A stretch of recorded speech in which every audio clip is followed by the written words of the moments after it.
नमस्कार दोस्तों, आप देख रहे हैं गो स्टोरी विद ईशान। दोस्तों, आज की ये घटना हमारे साथ शेयर की है रचित जी ने।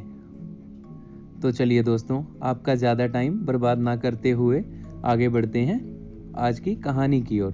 दोस्तों, रचित जी बताते हैं कि ये बात आज से 40 साल पहले की है, सन 1980 के दशक की। दोस्तों, रचित जी बताते हैं कि तब उनकी शादी अभी हुई नहीं थी, बस उनकी शादी की बात चल रही थी।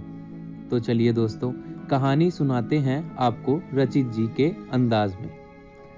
हेलो दोस्तों, मेरा नाम रचित है और मैं बंगाल के एक छोटे से गांव के रहने वाला हूं। दोस्तों, उस टाइम मैं एक कारखाने में काम किया करता था और मैं सुबह 10 बजे से रात के 8 बजे तक मेरी ड्यूटी हुआ करती थी। दोस्तों, ऐसे ही सब सही चल रहा था और एक दिन मुझे अचानक कारखाने में काम ज़्यादा होने की वजह से रात को घर आने में देरी हो गई। दोस्तों, मैं उस रात कारखाने से रात को 11 बजे निकला। दोस्तों, मेरे पास एक एटलस की साइकिल हुआ करती थी और साइकिल के आगे मैंने एक लालटेन लगाई हुई थी। दोस्तों, मेरे कारखाने से घर के बीच एक जंगल पड़ता था, जहां से गांव के लोग शहर आया जाया करते थे। क्योंकि वो रास्ता बहुत छोटा रास्ता था, पर दोस्तों, उस रास्ते का इस्तेमाल कोई भी रात के टाइम नहीं करता था, क्योंकि दोस्तों गांव वालों का मानना था कि उस जंगल में एक सिर कटा शैतान रहता है, जिसे गांव वाले स्कोंडो काता के नाम से पुकारते थे। पर दोस्तों, मेरी सोच अलग थी। दोस्तों, मुझे गांव वालों की कही किसी भी बात या कहानी पर कोई विश्वास नहीं था। मैं बस गांव वालों को पिछड़ी सोच वाला मानता था और मुझे लगता था कि गांव वाले सबको डराने के लिए ये कहानियां बनाते। और दोस्तों, ये सब कहानियां सुनकर मैं गांव वालों का मजाक उड़ाया करता था, पर मुझे नहीं पता था कि मेरा ये मजाक एक दिन मुझे भारी पड़ जाएगा। दोस्तों, मैं जब जंगल के बीच पहुंचा, तब मुझे किसी लड़की के रोने और चिल्लाने की आवाज़ आने लगी। वो आवाज़ सुनकर दोस्तों, एक बारी के लिए तो मुझे डर लगने लग गया, पर फिर बचाने का फैसला लिया और दोस्तों, मैं उस आवाज़ का पीछा करते करते रोड से दूर जंगल के बीच में कहीं आ गया। तभी दोस्तों, मुझे अपने सामने की तरफ एक बरगद के पेड़ के नीचे एक आदमी खड़ा दिखा। मैंने दूर से ही उस आवाज लगाई और पूछा कि दादा, क्या आपने किसी लड़की के चिल्लाने की आवाज़ सुनी है? दोस्तों, अगर आप सबको नहीं पता तो मैं बता दूं कि बंगाल में सब लोग अपने से बड़े को दादा कहकर बुलाते हैं। तो दोस्तों, जब मैंने उनको ये पूछा तो उन्होंने कोई जवाब नहीं दिया। मैंने ऐसे ही उनसे 2 या 3 बार पूछा। उसके बाद कोई जवाब ना देने से मुझे गुस्सा आया और मैं गुस्से में बोलता हुआ उसकी ओर बढ़ा। तभी दोस्तों, जब मैंने उसके कंधे पर अपना हाथ रखा, तभी दोस्तों उस शख्स जब मेरी ओर पीछे मुड़ा, तभी मेरे पैरों तले दोस्तों जमीन ही खिसक गई। दोस्तों, मैंने देखा कि उस आदमी का सर नहीं है। दोस्तों, मैं कुछ करता या भागता उससे पहले ही उसने मेरे सिर पर किसी चीज से वार कर किया और मैं वहीं बेहोश हो गया। उसके बाद दोस्तों, मेरे साथ क्या हुआ मुझे कुछ पता नहीं चला।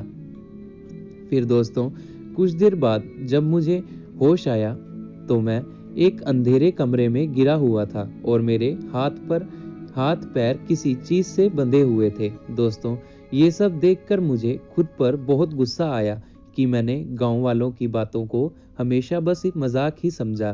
पर दोस्तों, ये वक्त ये सब सोचने का नहीं, बल्कि ये टाइम यहाँ से बाहर कैसे निकलूं ये सोचना ज़रूरी था। पर दोस्तों, सच बताऊं तो उस समय मेरा दिमाग बिल्कुल भी काम नहीं कर रहा था।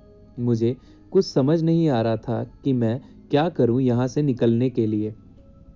दोस्तों, तभी मुझे किसी के कदमों की आवाज़ सुनी। दोस्तों, कमरे में अंधेरा होने की वजह से मुझे कुछ दिखाई नहीं दे रहा था, पर दोस्तों, मैं अपनी तरफ से वहां हाथ पैर मारने लगा और दोस्तों उसी बीच मुझे एक खंजर मिला। दोस्तों मैंने किसी तरीके अपने हाथों की और फिर पैरों के को आज़ाद किया और दोस्तों फिर मैं उस कमरे से बाहर निकला और मुझे सामने की तरफ सीढ़ियां दिखी जो उस घर में थी। दोस्तों मैं आपको बता दूं कि वो जो घर था वो बहुत ही जर्जर हालत में था और दोस्तों सामने की तरफ ही मुझे उस घर से बाहर निकलने का दरवाज़ा दिख रहा था। दोस्तों जैसे ही मैं उस दरवाजे की ओर बढ़ा तभी मेरे चलने की आहट सुनकर वो शैतान वहां पर दौड़ा आ गया और तभी दोस्तों मैंने एक बात गौर की कि वो आहट से पता लगाता था, उसे दिखाई नहीं बस सुनाई देता है। दोस्तों ये देखकर मैंने एक प्लान बनाया यहाँ से बाहर निकलने का। दोस्तों मैंने इंतज़ार किया उसके वहाँ से जाने का और दोस्तों तभी मुझे वो मौका मिला। दोस्तों कुछ देर उसने मुझे ढूंढा, उसके बाद मैंने जो मेरे पास खंजर था उसे दरवाजे से बाहर किसी चीज़ पर मारा। जो आवाज़ सुनकर वो स्कोंडोकाता वहाँ से उस ओर चला गया।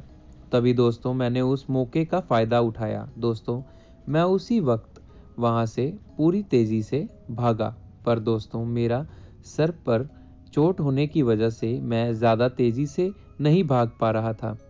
तभी दोस्तों पता नहीं कैसे वो स्कोंदोकाता मेरे सामने आ गया और तभी दोस्तों मुझे पास ही कहीं से ट्रेन की आवाज़ आई और तभी दोस्तों मुझे गांव वालों की कही बातें याद आने लगी कि दोस्तों गांव वालों ये बताया करते थे कि स्कोंदोकाता ट्रेन से बहुत डरता है और तभी दोस्तों मैं किसी तरह उसे अपनी जान बचाकर उस पटरी की ओर भागा और दोस्तों वो स्कोंदोकाता अभी भी मेरे पीछे ही भागा रहा था, पर मैं रुका नहीं दोस्तों और मुझे भागते भागते अपने सामने ट्रेन की पटरी दिखाई और इत्तेफाक से दोस्तों उसी समय वहां पर एक ट्रेन आ गई जिसकी आवाज़ सुनकर वो स्कोंदोकाता वहां से भाग गया और दोस्तों उस रोज ऐसे मेरी जान बची।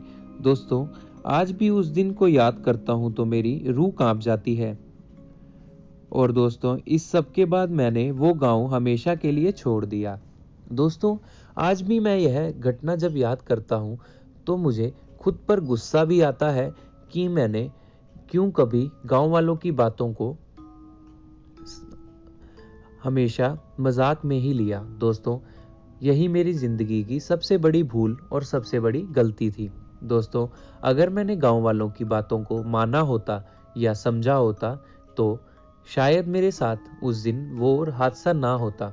दोस्तों इसीलिए कहा जाता है कि अपने से बड़ों की बात हमेशा सुननी चाहिए, क्योंकि हमसे बड़े जो भी हैं वो हमें हमेशा हमारे भले की बातें ही बताते हैं।